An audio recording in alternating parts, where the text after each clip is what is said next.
This is a Film Stories original podcast. Love this podcast? Support this show through the Acast supporter feature. It's up to you how much you give, and there's no regular commitment. Just hit the link in the show description to support now.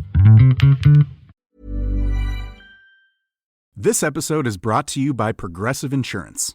Fiscally responsible, financial geniuses, monetary magicians. These are things people say about drivers who switch their car insurance to Progressive and save hundreds. Visit Progressive.com to see if you could save. Progressive Casualty Insurance Company and Affiliates. Potential savings will vary, not available in all states or situations. My dad works in B2B marketing. He came by my school for career day and said he was a big ROAS man. Then he told everyone how much he loved calculating his return on ad spend. My friends still laugh at me to this day. Not everyone gets B2B, but with LinkedIn, you'll be able to reach people who do. Get a $100 credit on your next ad campaign. Go to linkedin.com/results to claim your credit. That's linkedin.com/results. Terms and conditions apply. LinkedIn, the place to be, to be. Ready to pop the question? The jewelers at BlueNile.com have got sparkle down to a science with beautiful lab-grown diamonds worthy of your most brilliant moments. Their lab-grown diamonds are independently graded and guaranteed identical to natural diamonds, and they're ready to ship to your door. Go to BlueNile.com and use promo code LISTEN to get $50 off your purchase of $500 or more. That's code LISTEN at BlueNile.com for $50 off. BlueNile.com, code LISTEN.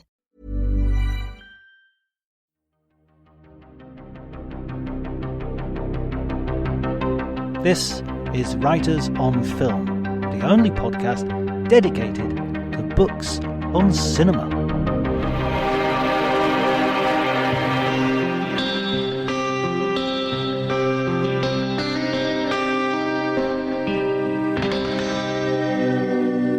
Okay, everybody, hello and welcome to Writers on Film. My name is John Bleasdale. I am a writer and film critic, and today I am going to be talking to Stephen Lee Naish on the music and sound in the films of Dennis Hopper. And we're going to be talking about Dennis Hopper generally as a filmmaker and specifically as a director.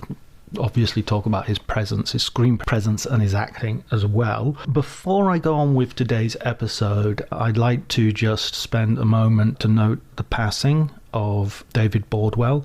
He is an influential film writer. Well, to say he's an influential film writer, I think, would understate the case. Many people have studied film using his textbooks, which never read like textbooks, and also subscribing to his principles, which had a breadth and depth of film knowledge, which took in genre cinema as much as art house and took everything seriously, and was full of articulate analysis and enthusiasm, sharp observations, and a wonderful, coherent way of communicating his thoughts about film.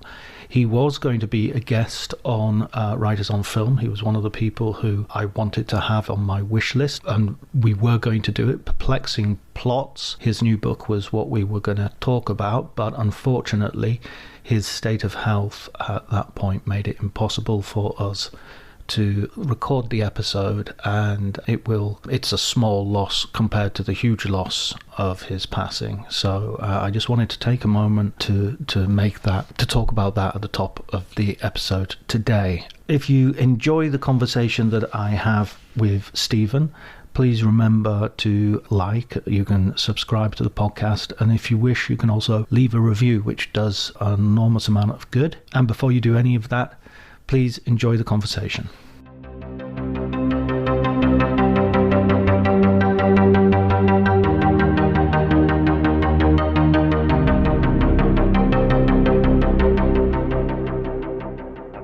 I grew up on a council estate in middle of England, and the lives of Hollywood actors really probably didn't have much impact on my life at all. But for some reason, Dennis Hopper has always kind of appealed to me. And obviously, I'm a child of the 90s. I grew up, I started that decade as a 9-year-old and ended it as a 19 to 20-year-old. So I was aware of Dennis Hopper just as a sort of figure of that decade, as someone who was in films like Speed and Waterworld and Super Mario Brothers, these kind of like mainstream films.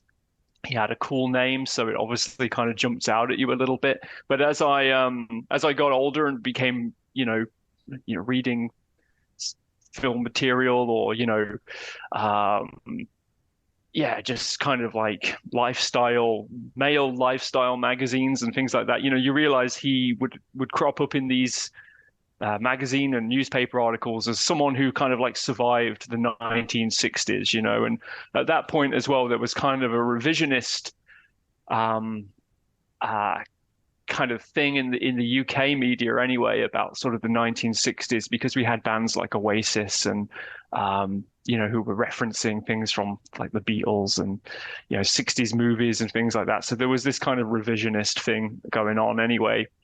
So yeah, he was just kind of like a name that I would recognize alongside lots of other names like Jack Nicholson, Marlon Brando, these kind of decadent figures from that era.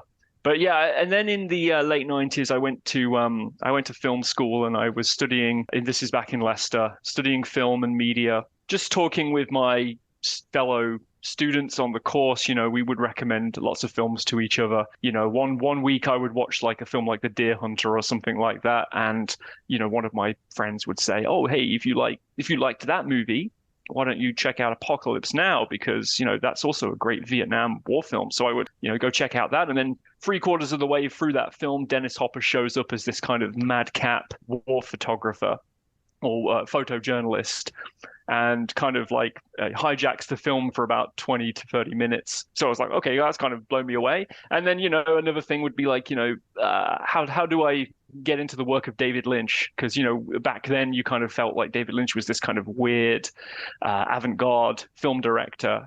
But, it was, so yeah, you should go check out Blue Velvet. That's his most sort of straightforward film. And of course, you'd go watch Blue Velvet. And again, there's Dennis Hopper appearing and hijacking the film for, a good majority of it.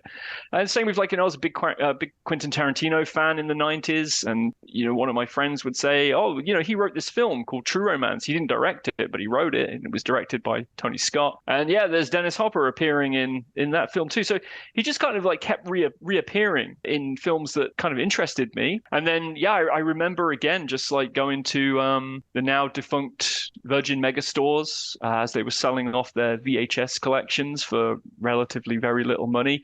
I remember picking up Easy Rider. I picked up Mean Streets by Martin Scorsese, and I picked up, I think, like Clockwork Orange or something like that. But yeah, and then I just happened to put Easy Rider on to my VHS top loader, and on a Sunday morning or something like that, feeling a little hungover or whatever, and yeah, just really engaged with that film. And Dennis Hopper obviously directed Easy Rider. He also appears in it as well, and it just seemed to make quite a big impact on me. And yeah, I just became kind of more interested in his work. There was several biographies around about him at that time, so I would read those, and I would come across lots of other films. Obviously, there was a huge back catalogue, decades of work, films that he directed or films that he'd appeared in, films that were pretty notorious. I just kept going back and rediscovering, well, not rediscovering, but discovering for the first time things like his photography work that he did in the 1960s, kind of documenting the civil rights movement and also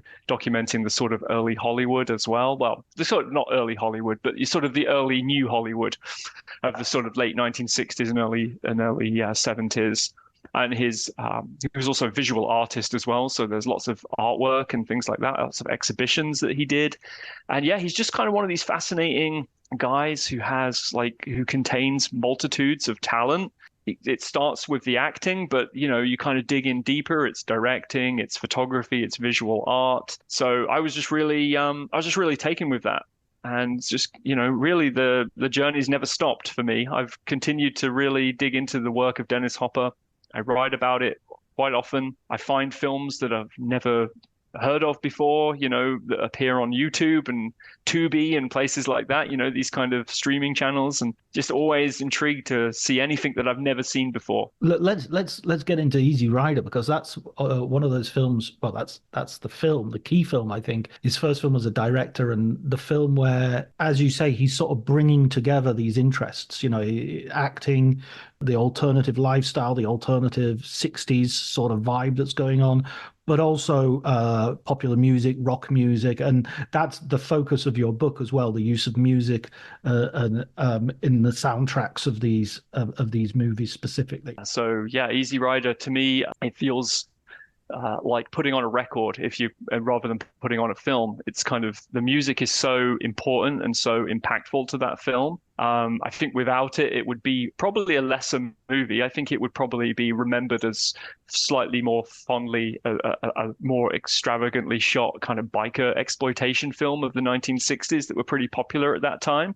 But the music kind of sets it alight. Laszlo Kovacs, the cinematographer, plays a big part in how that film looks. I mean, it's a beautifully shot film, these beautiful wide vistas of the American landscape, but alongside the music as well, it really kind of generates a more emotional response to those scenes.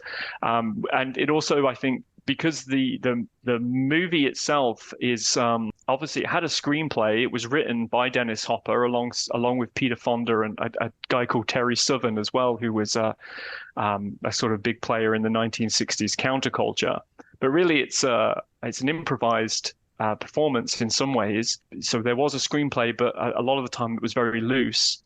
There's not a lot of political background in that film. I don't think they don't really mention things like the civil rights movement or the Vietnam War that was ongoing, the dying like months of the Democratic administration at that time, that it was going to switch to Nixon, and but I think the music actually does the political legwork in that film and sort of attaches it to the times, basically, for good or bad. There's also a sense that in the 60s, when if anybody gets shot, then or if there's any violence whatsoever, then it's automatically going to be that's Vietnam coming out, or that's the Kennedy assassination coming out. Nashville has an assassination scene, there's a bit of me that thinks, well, they could be references to that, but they also could just be the things themselves. There's a Jesuitic axiom of everything is the thing itself, not everything is connected. I thought you were excellent on that contradiction in Hopper, that he dresses like this countercultural sort of guy, but at the same time his own politics in Easy Rider as his character is kind of extremely thin. He's very cynical about the commune that he meets, and he's very the time you see a black person in the film, he's kind of seems to be a moment that could break out into psychotic violence because he's staring him down at the Mardi Gras. I mean, Hopper always has the feeling of somebody he's like a Begsy character from Trainspotting, someone who could glass you at a loving. His screen presence is often menacing and very uneasy. He has this kind of twitchy, wide-eyed expression which he pulls out quite a lot, and he kind of comes across, he's like a Rottweiler or even like a bulldog or something like that. Because he wasn't big in stature, he was quite a small guy, but he has a real intimidation on screen. But yeah, there is this kind of this politics as well that goes on. I mean, this Easy Rider was obviously made for a younger audience for the time, but Hopper was 33 when he directed that film. He was no spring chicken, but I think he was tied in very well with youth culture. He knew how to sort of market his films towards a younger audience, but it was mostly done through music. You see that in Easy Rider, you see it in Out of the Blue, which is a film that comes a little later, and you certainly see it in Colors as well with its hip-hop soundtrack. I mean, Colors was directed in 1988, and Hopper was in his late 40s, early 50s at that point, But yeah, he really knows how to sort of embrace youth culture, but it is mostly done through music. I mean, it's so funny. It's amazing that point that you make about him being in his 30s and the late 60s, because of course he was a kid, coming up with James Dean. He was in, he turns up in all these films that you think of as totally another generation as the young guy. Cool Hand Luke, I remember he pops up in at one point. Correct. Yeah. And he was almost like, there's always a little bit of me that suspects that he had a little bit of a kind of being professionally James Dean's best friend. That there was a little bit of the hanger on to him, that he was riding his coattails a little bit. I totally agree with that. Yeah, I think obviously, they were friends on set for sure. I'm not sure how much they hung out together in their sort of personal lives, but they appeared in two movies together, and Hopper's always is always was always uh you know able to say that James Dean made three movies and he was in two of them, Rebel Without a Cause and Giant. And the other James Dean movie is East of Eden. So he only made three films, and his impact on culture from that point has always been very, very high. But yeah, I do sort of agree with that. I feel like yeah, Hopper kind of rode those coattails and, kind of in effect had the career if James Dean had stayed alive. I think James Dean would have potentially had the same kind of career trajectory that Dennis Hopper kind of had too. So, yeah.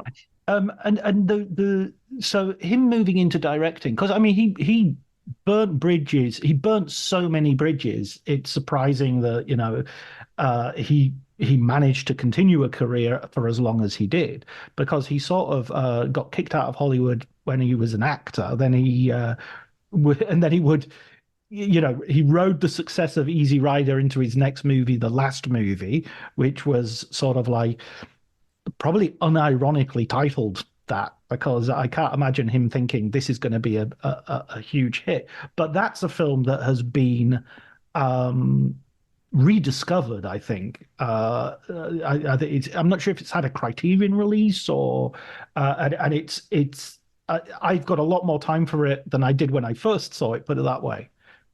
Yeah, I totally agree. Yeah, I think it's had a restoration and a reissue for sure.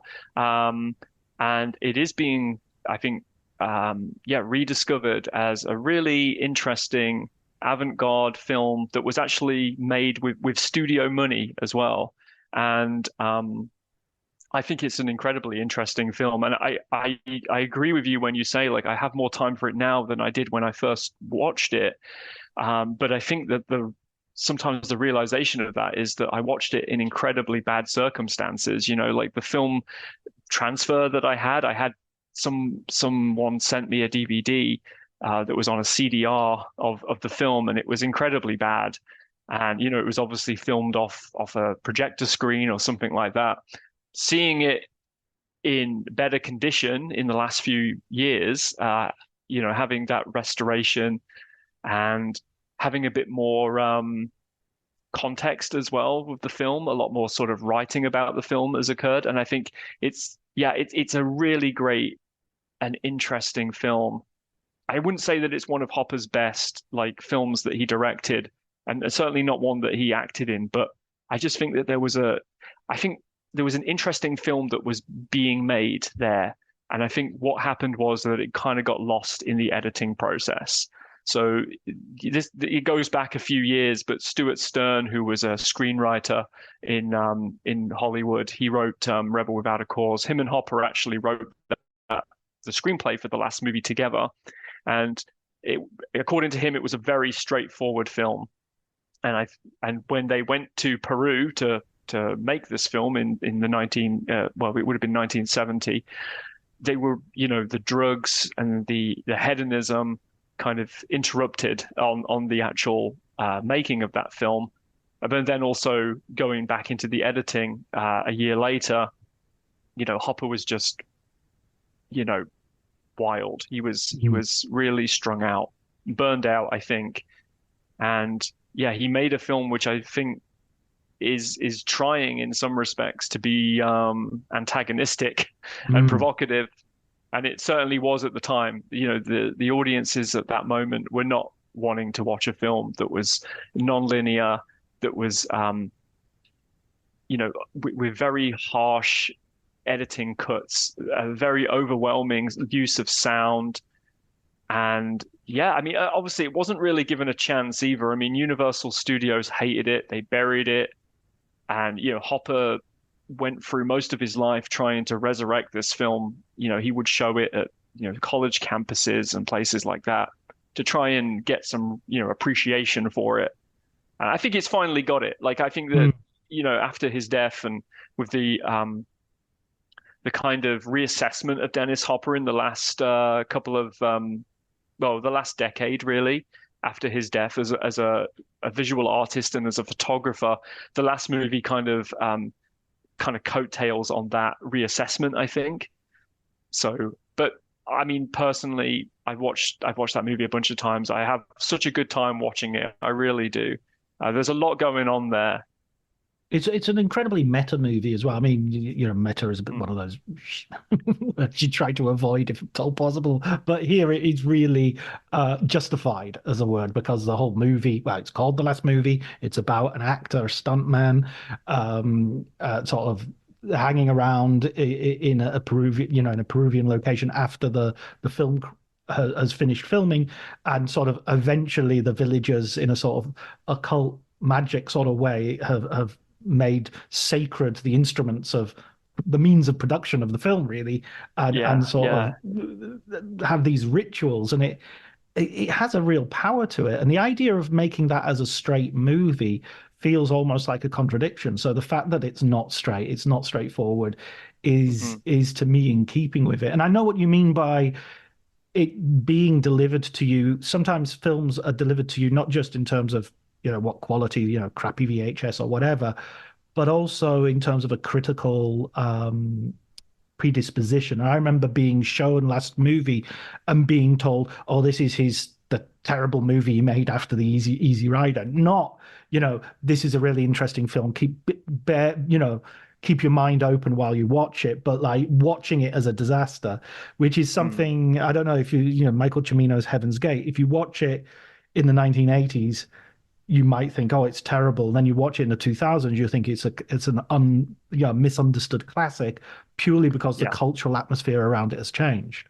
Absolutely. Yeah, no, that I'm in full agreement there. I remember before I'd even really seen The Last Movie, or was even really invested much in the work of Dennis Hopper. I remember reading those articles, which was like,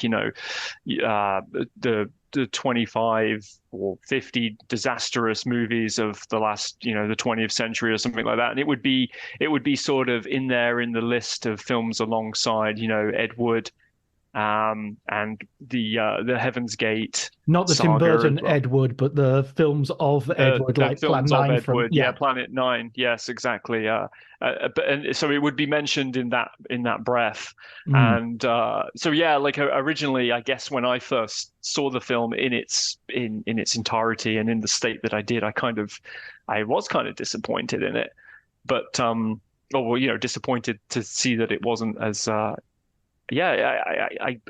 guess I was kind of disappointed in the film. But as I said, reassessment and education has just kind of opened up that film for me way more, and I think it deserves its praise. It deserves its reassessment. Yeah. And with those two films, that was sort of rounding off a period that he was at his height in terms of as a director, not in terms of talent or accomplishment, but opportunity, perhaps.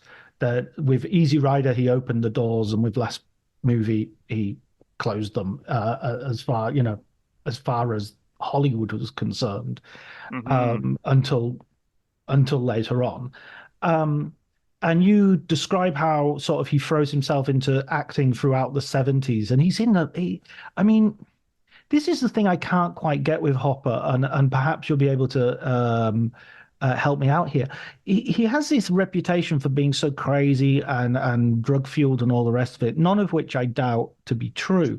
But then sometimes you'll see a movie like Tracks, or you'll see, and you just wonder, how he has disciplined performances. He obviously, and even Easy Rider and Last Movie, for all the excesses and all the rest of it, they're still not created by someone who's totally out of control. There's talent there, there's vision there is a mind working here.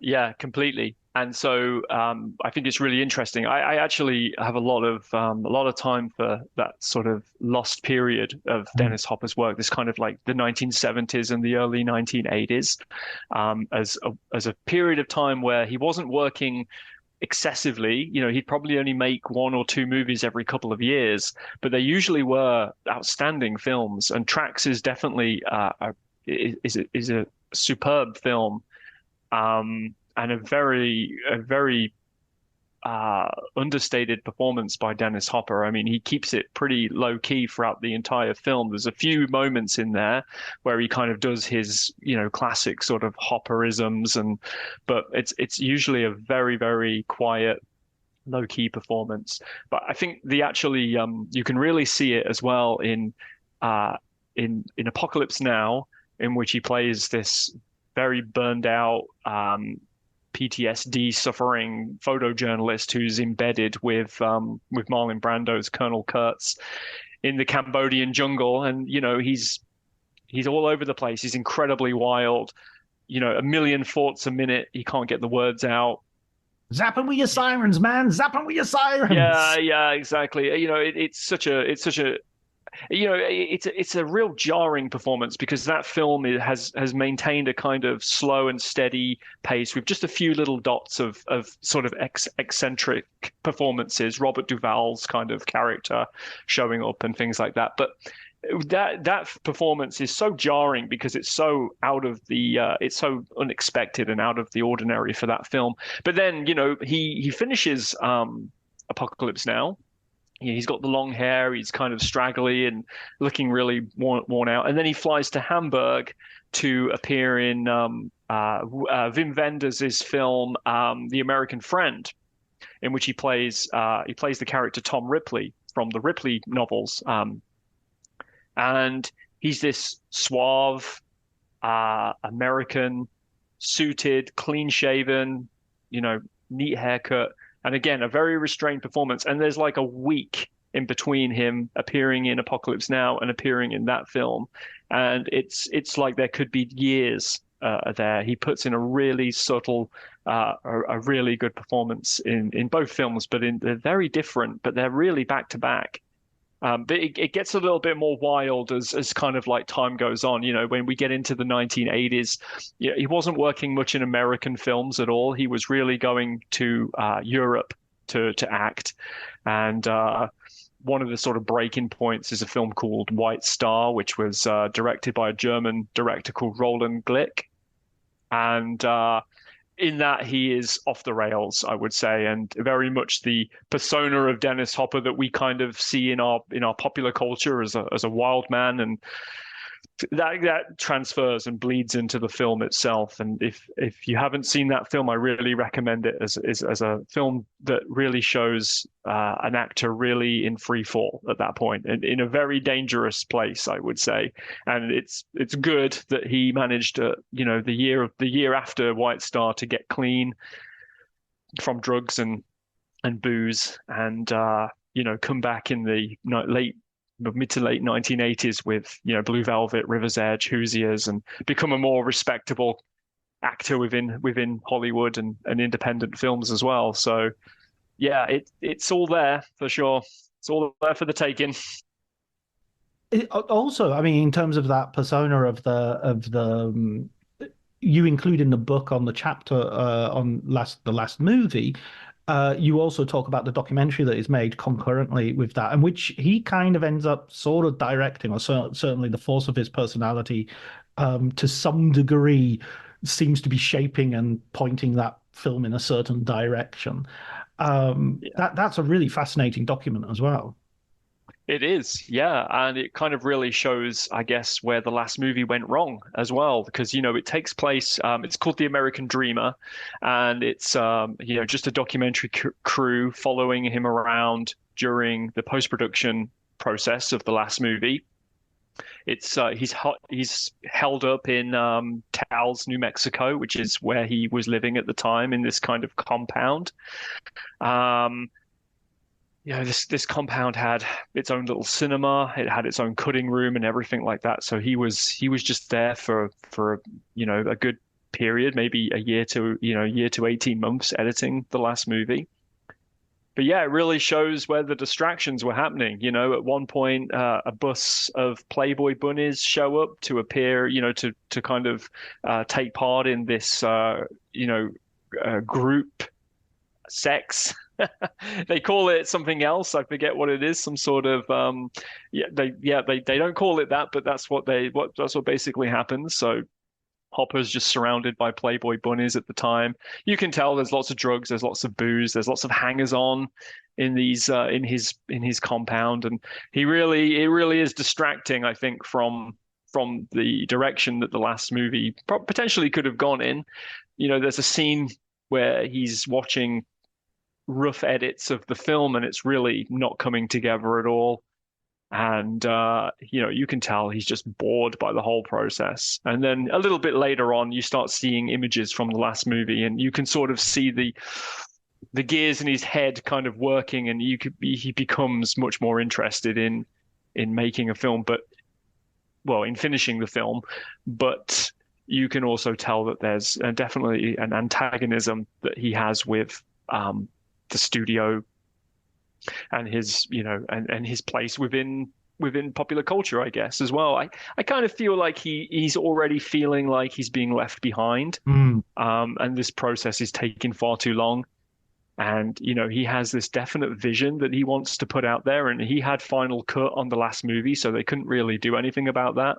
But there's really, there's no, the sort of film is just not materializing until it does, I suppose, and it materializes in the way that we see it today, and it's a very non-linear kind of avant-garde neo-realism kind of film. So it's very interesting. But the documentary, The American Friend, really does show that there was a lot of distraction happening at that point. And yes, you're right, he does end up being the kind of directing force of it. He doesn't have the directing credit or anything like that. But there's scenes within that movie where he sort of says, "You guys should go here, film me here, film me walking across this bit. Hey, let's go down to the suburbs. Let's go to where the squares are." And I'll take off all my clothes and I'll walk down the street naked and things like that. These things that he wanted in the film. He wanted to show the sort of shocking nature of his persona, I guess. So yeah, he takes over that film for sure. I mean, it's that I don't know. There's also that. I mean, this is one question that I always struggle with a little bit with Dennis Hopper, or more than a little, I should say, and that is that element of misogyny in his character, the way he treats women, the way he's treated women in his private life, the way that actually bleeds into the movies as well, where you see women being, maltreated. Easy Rider, they go to a brothel and pick up two prostitutes, and they're not being, there's just no women in that movie who are being related to as particularly fully rounded human beings. And similarly in the last movie, is it Karen Black who gets a real he's really maltreating in that film. There's one of the female characters anyway does get a right. I'm not sure if he's hitting. I think the prominent female character in that is actually, I can't remember her name, which is awful, but she is also a sex worker. Right. Exactly. Karen Black, I don't believe, is in there, but I think she is also a sex worker who he develops a relationship with, and yes, he treats her horribly in that film as well. Yeah. Yeah, and I mean, if it wasn't, it's. Is it Stella Garcia? It plays Maria. Correct. Yep. That's the. Hey, I'm Ryan Reynolds. Recently, I asked Mint Mobile's legal team if big wireless companies are allowed to raise prices due to inflation. They said yes. And then when I asked if raising prices technically violates those onerous 2-year contracts, they said, "What the f*** are you talking about, you insane Hollywood ass?" So to recap, we're cutting the price of Mint Unlimited from $30 a month to just $15 a month. Give it a try at mintmobile.com/switch. $45 upfront payment equivalent to $15 per month. New customers on first 3-month plan only. Taxes and fees extra. Speed slower above 40 gigabytes per details. My dad works in B2B marketing. He came by my school for career day and said he was a big ROAS man. Then he told everyone how much he loved calculating his return on ad spend. My friends still laugh at me to this day. Not everyone gets B2B, but with LinkedIn, you'll be able to reach people who do. Get a $100 credit on your next ad campaign. Go to linkedin.com/results to claim your credit. That's linkedin.com/results. Terms and conditions apply. LinkedIn, the place to be, to be. That's the female actress, yes. Yeah. I don't know. It's just, I mean, this is a common thing with the 60s where you go, oh, liberation and free love and free ideas and all this thing, and it seems to almost be a doubling down on now we can really treat women badly. And even with the new Hollywood, there's this sense of we can, we're no longer restricted by censorship, we can film things, and so how many rape scenes can we do in per movie? So I don't know, it's just that I guess these days we're always talking about separating the art from the artist, and he is someone who is not always crossing that line, but frequently blurring the line in between those two things. Yeah, I have no argument at all for that. He treated women in his movies potentially the way that he treated them in real life. He had 5 wives. None of those marriages ended particularly well, including his last one, and on his deathbed. And when you look at his directorial films, for sure, like, women are pretty much absent. And I talk about this in from the soundtrack perspective as well. And certainly in Easy Rider, there's a few female voices that you can kind of hear drifting in and out of some of the songs. They're backing vocalists. They have writing credits on 1 or 2 tracks, but mostly it's an all-male soundtrack. You continue on into any of his soundtracks. Out of the Blue, it's Neil Young. It's predominantly a Neil Young soundtrack. There's a punk band called the Pointed Sticks. They're all men. And predominantly in the film colors as well. The hip hop artists are male MCs, but there is Salt and Pepper and Roxanne Shante do appear on those soundtracks, so I will give him credit there. But then, the last film that I talk about in the book is a film called The Hotspot, which actually does have 2 female leads, but the soundtrack is all male. It's Miles Davis and John Lee Hooker plus male session musicians that create that soundtrack. And the only real film that where a female protagonist is present is Out of the Blue. And I will give him some credit. He creates in that film a pretty solid feminist icon in the role of CB, who's played by Linda Manz. She's tough as nails. She takes the situation that's thrown at her into her own hands and fires it all back at them. And for one thing, she is a very strong female character. But again, soundtracked by males. All the circumstances that lead to her demise is by male abuse. Yeah, so it's a shocking sort of state of affairs. But it is very, very reminiscent of the times that he came up in, just a very, very male-dominated culture. Yeah, absolutely. And I'm not suggesting in any way, I think there is something to be said for his revealing of that. There's no hypocrisy, or there's no, you know what I mean?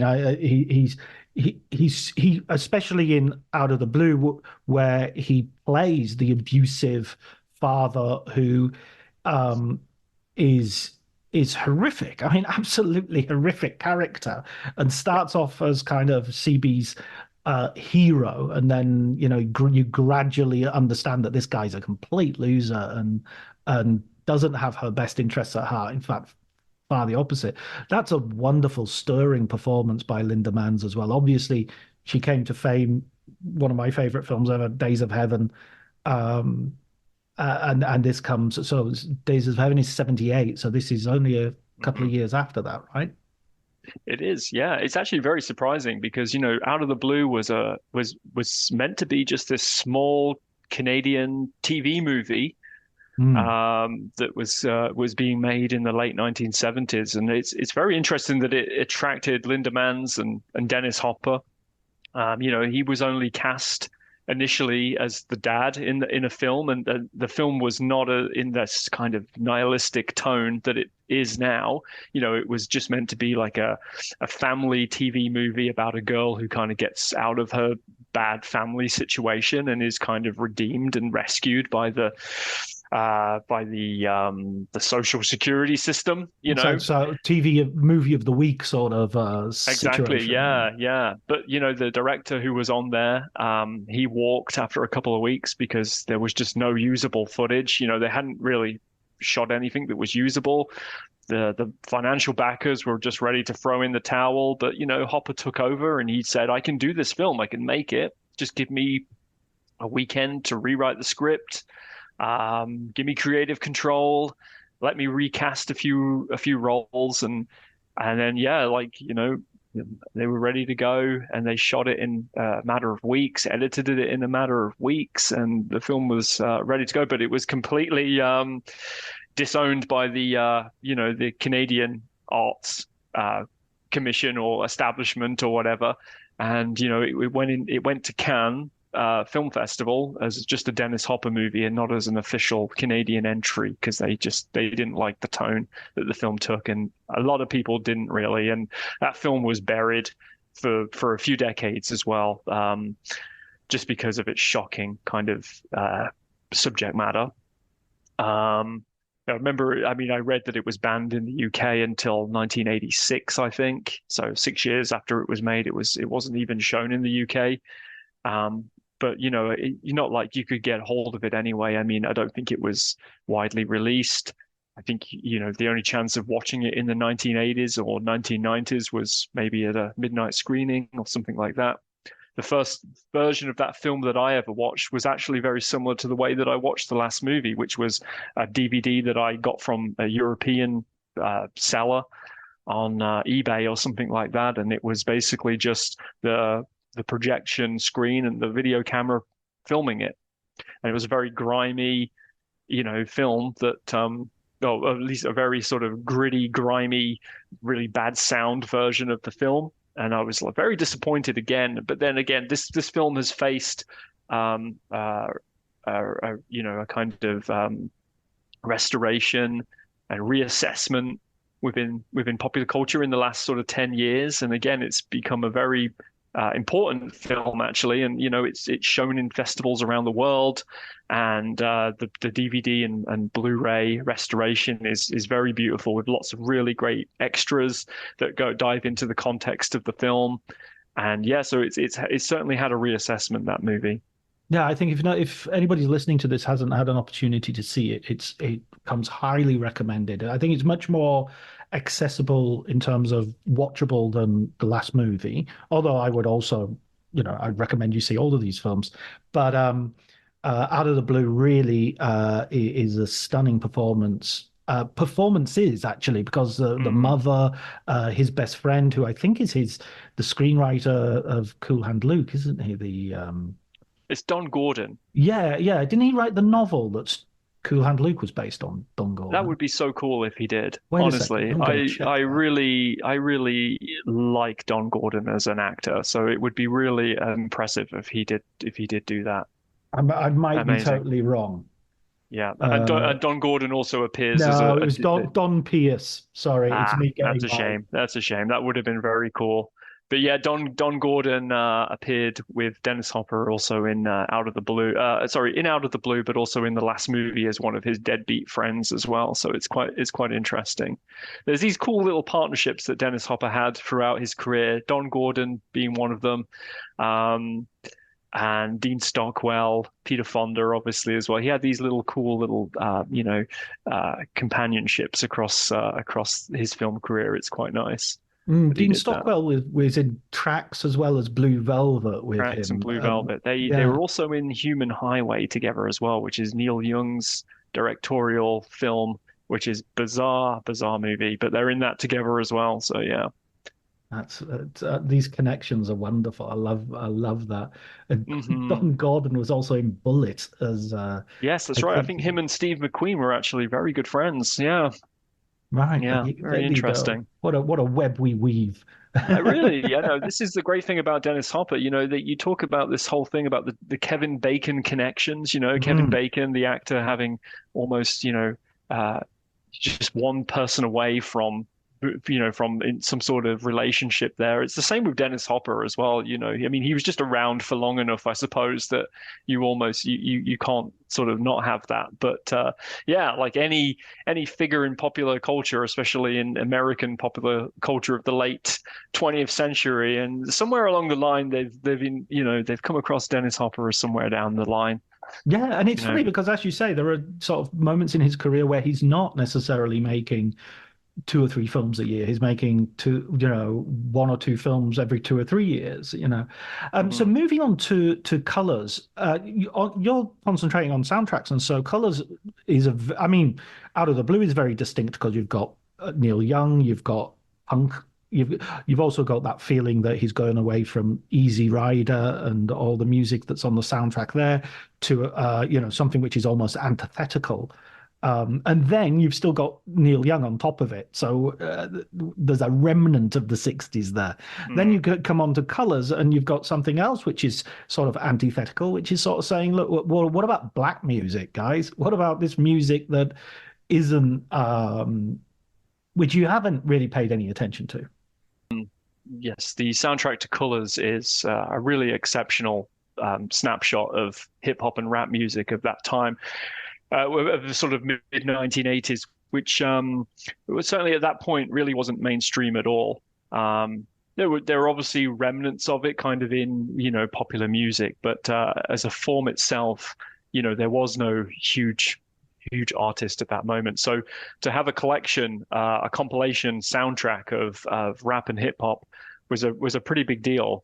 And the record that was released that was released by Warner Brothers, became one of a really great best-selling compilation and really introduced a lot of people to hip hop music. But what's really interesting, I think, is that firstly, Dennis Hopper was in his late 40s, early 50s when he made this film, and really in no way connected to hip hop or rap culture or black culture in any sense. But when he made Colors, the film is from the perspective of 2 white cops played by Sean Penn and Robert Duvall. And during his sort of research, and also during his research for that film, but also just being where he lived at the time, at this point he was living in Venice, and in Los Angeles, and he would be at his residence, and he would hear the sounds of hip hop music being played kind of by passing cars or kids on the street walking past with boom boxes, and this stuff was not represented in the popular culture at all, of the mainstream popular culture. This was just stuff that was happening on the streets at this point. So during his kind of research time and the time that he was driving around places like Watts and in Los Angeles and scouting for locations, he would see these groups of kids. They were tagging walls with graffiti. They were listening to these records on their boom boxes or on their car stereos or whatever, or from coming out of their houses. And he just came to this. I guess he just came to this realization that this music really meant something to these kids, and that needed to be incorporated into the film because we would do this. The film deals with gang culture and the way that it's policed, really. And so the way that you hear the music in the film isn't loud on the soundtrack. It's in any sense. There's one song which you kind of hear by the rapper Ice-T. It's the theme song. It's called Colors, and it's the one song that you kind of just hear on top of the film. It's very loud. It's very abrupt. But the rest of the music that you hear, so all of these different hip hop and rap artists are basically it's the soundscape of the urban environment. It's coming from kids' boom boxes. It's coming from their cars, and it's coming while these guys are interacting with each other. It's in the background, and I just think that that's actually a really impressive way to do it. It kind of it shows the viewer of that movie that this music is embedded within their culture, within this gang culture. So yeah, I think it's a very neat way of doing it. I mean, it was probably maybe I don't know if it was intentional, but I actually think that it works better that way than having those tracks like Easy Rider just placed over the top while you're watching stuff. You're actually more immersed into it. And I think it works way better. It's so interesting that this film came out in 1988, and you think of the big sort of hip hop movies or the big movies that come out like Menace to Society and New Jack City, and they're all coming out like 5 years later, 92, 93. It's really ahead of its time for that use of music and that sort of putting this culture out there I'm sorry, I've got an Italian word in the foreground rather than just as an afterthought. The dominance of hip hop and rap that kind of came after that film is actually really interesting, and it's actually, you can use Dennis Hopper almost as a signifier for that. Back in '88, he directed a film called Colors, which had this hip hop soundtrack, which nobody at the time was at least in like mainstream Hollywood, mainstream music wasn't really represented much. And then 10 years later, in 1998, he appears in one of Puff Daddy's music videos, which was like one of the most expensive music videos ever made at that point. I think it's still like 13 on the list or something like that of the most expensive music videos ever made. But back then it was the most expensive. I think the song's called Victory, and it has this whole narrative arc throughout the whole film, throughout the whole music video. The song's about 4 minutes long, but actually the music video is like 8 to 10 minutes long or something like that, because they put these prologues and things like that on it. So yeah, like Dennis Hopper himself is that representation of how hip hop became so dominant in the 1990s. It reminds me of like Thriller and that sort of Michael Jackson, where you get a mini movie rather than a video as such. Mm-hmm. Yes, absolutely. Yeah. The video to Puff Daddy's Victory is kind of like a take on The Running Man or something like that. It's kind of set in this dystopian future where, and Dennis Hopper plays this character who kind of oversees this kind of brutal game where people have to survive on the streets and are chased down, and it's very kind of weird and dystopian. It could have made a pretty good movie actually for one of Dennis Hopper's later roles. Actually, to be fair, I mean, he kind of took on that role a little bit. A film called Land of the Dead, which was from 2005, which was a zombie movie. George Romero. Yeah. So, yeah, I think that the other sort of like non-movie role that he did, which you mentioned in the book, and I thought was really interesting, was, and I'd forgotten about, but I remember seeing this and being, provoked, nauseated, and disgusted, was that car advert he does where he sort of challenges his former sort of Easy Rider persona digitally inserted and leaves him in the dust literally because he's got a new car. And it's just like, I mean, Jesus Christ, guy. But you can tell he's doing it as a, like, that's my past. I'm not going to live on past glories. Sure, yeah. And I'm sure the paycheck helped as well for that particular thing. But I think there's a documentary somewhere on YouTube, which is like just a little making of documentary for that advert by the sort of production company that made it. And it was the use of green screen, which was not something that was widely used back then when that advert came out, which was like the early 1990s. So I think Hopper's there and just saying, this is really interesting. They're using what they're doing. It's so I think he was kind of intrigued about what this new technology was going to do basically to film. So it's kind of interesting that he was there, as one of the first people to kind of sit down and use it. It's a very strange moment for sure.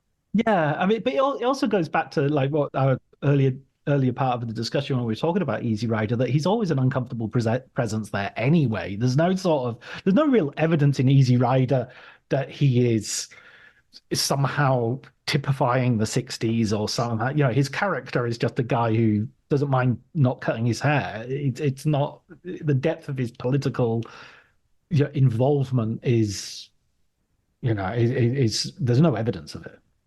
Absolutely. No, there isn't. There isn't at all. And when you sort of look back at Easy Rider in a sort of from our cultural distance, you kind of know that maybe it's not as radical as it first appeared. It's very much a movie about two people dropping out of society and doing something for themselves and not the collective good of that era that was, promoted during that time. And the rejection as well of things like the hippie commune that they travel through and visit for a while. They reject that collectivism. And yeah, basically it does point towards the 1970s and the 1980s of, we're going to get rich. We're going to focus on the individual, and we're going to reject society. No such thing as. And just be for ourselves and look after ourselves. And that could just be a reaction to the sort of 1960s, the radical progressive elements that didn't quite cut through enough in civil rights movements and the women's rights as well, and LGBT. So yeah, it's an interesting perspective, I think, to take. Yeah. Am I correct in I always had the feeling with Colors and with The Hotspot that with these two later films, he was making films which were to some degree more conventional, and I don't know anything about the making of these films, which to some degree makes me wonder if they were much easier productions, much more painting within the lines. So that's the question really. What was it like? Did he sort of behave on this in this way? But by this point he was very professional. Right. We were in the period of time when Hopper had ditched the drugs and the booze. He was very clean. He was also very, very happy and humbled to be back working in Hollywood again. Mm-hmm. So he was incredibly professional, on set.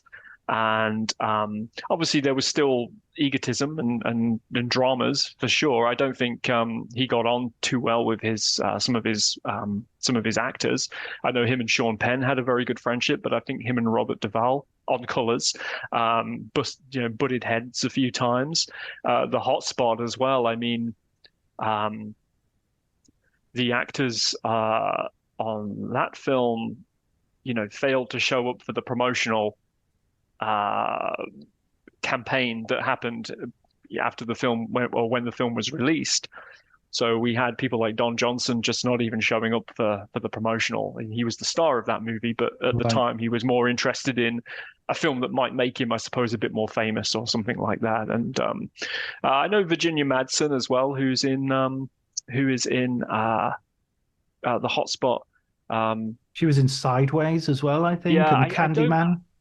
Correct. Yeah. And I think that at the time she wasn't too impressed with that film or how that film turned out. But I think she carries, she has to carry quite a load in that movie because there's obviously nudity in some of her scenes. She's not a particularly nice character either, so I can sort of imagine the rejection of that. But I think in retrospect, I read an interview, I'm sure recently, in which she did actually appreciate that film a little bit more as well.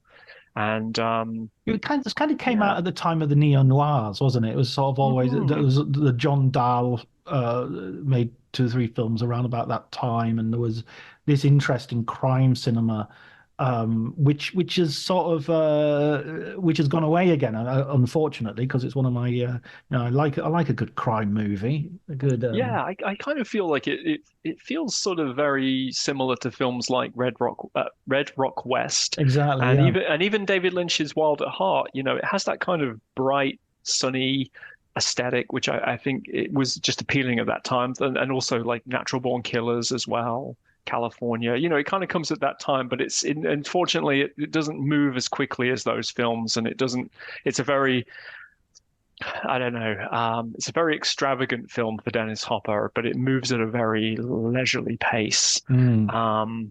And actually, it's jazz score. It's jazz blues hybrid score that was done by Miles Davis, John Lee Hooker, and a few other prominent session musicians of that time.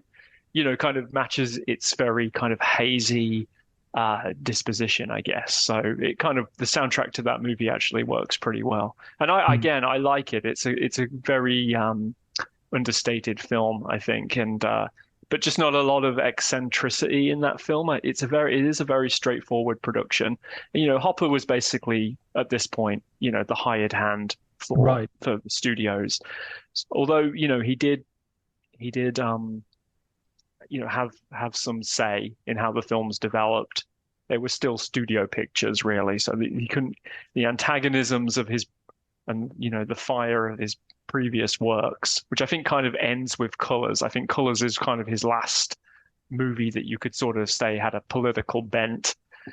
It gets replaced with, rather than a generational wars that kind of exist within his first four films, kind of it gets replaced with a war of the sexes. It becomes much more about men and women's relationships as opposed to generational relationships that kind of were at the heart of the antagonisms of his films.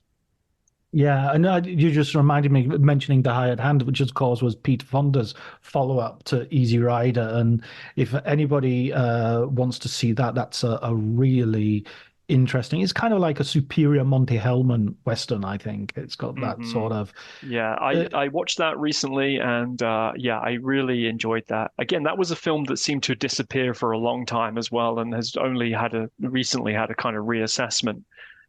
What I find really interesting is that, Hopper and Fonda were given carte blanche after Easy Rider to make whatever they wanted, really. And they both went and made Westerns.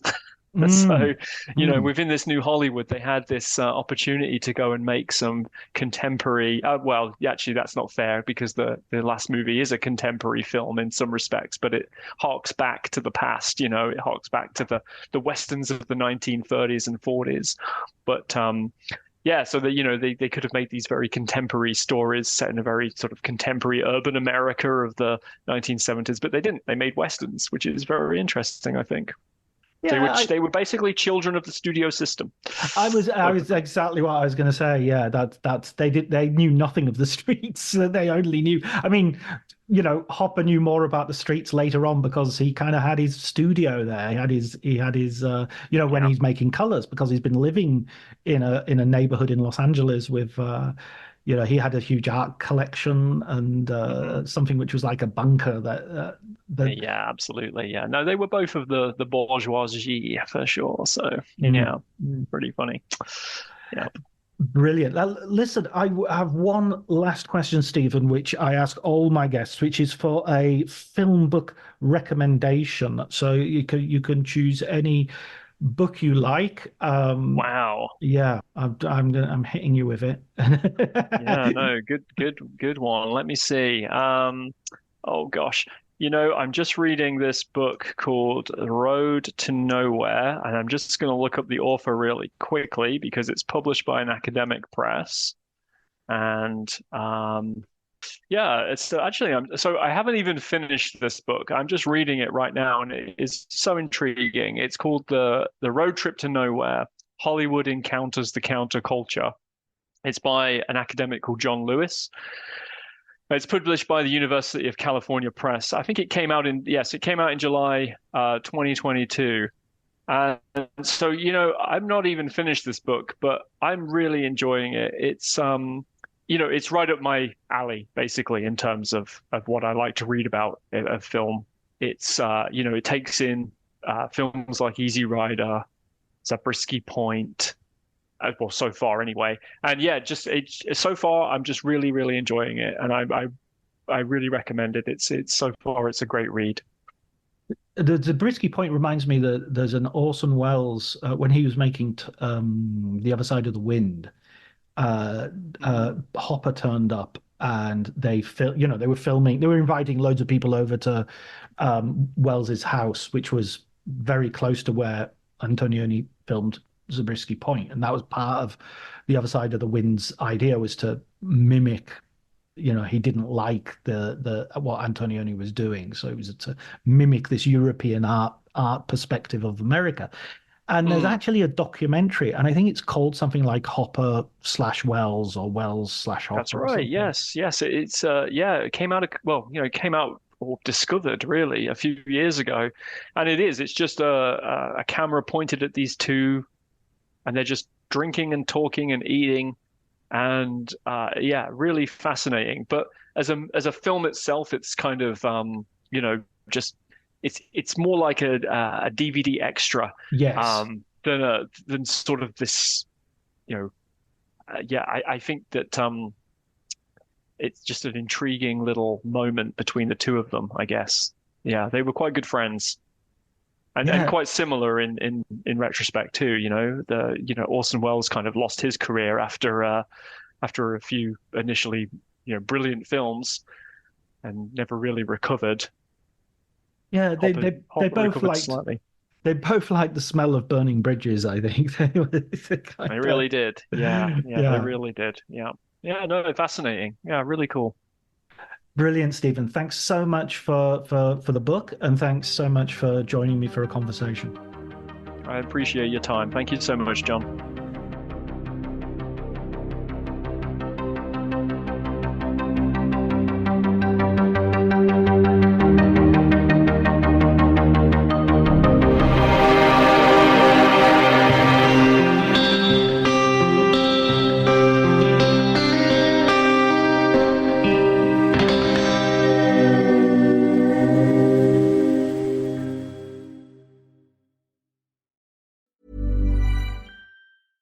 $1-800-Flowers.com knows that a gift is never just a gift. A gift is an expression of everything you feel and helps to build more meaningful relationships.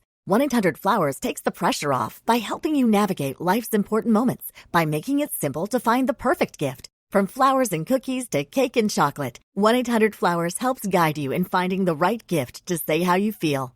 To learn more, visit 1-800-Flowers.com/ACAST. That's 1-800-Flowers.com/ACAST. This episode is brought to you by Progressive Insurance. You chose to hit play on this podcast today. Smart choice.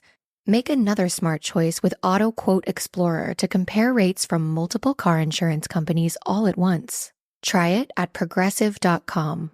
Progressive Casualty Insurance Company and Affiliates. Not available in all states or situations. Prices vary based on how you buy. My dad works in B2B marketing. He came by my school for career day and said he was a big ROAS man. Then he told everyone how much he loved calculating his return on ad spend. My friends still laugh at me to this day. Not everyone gets B2B, but with LinkedIn, you'll be able to reach people who do. Get a $100 credit on your next ad campaign. Go to linkedin.com/results to claim your credit. That's linkedin.com/results. Terms and conditions apply. LinkedIn, the place to be, to be.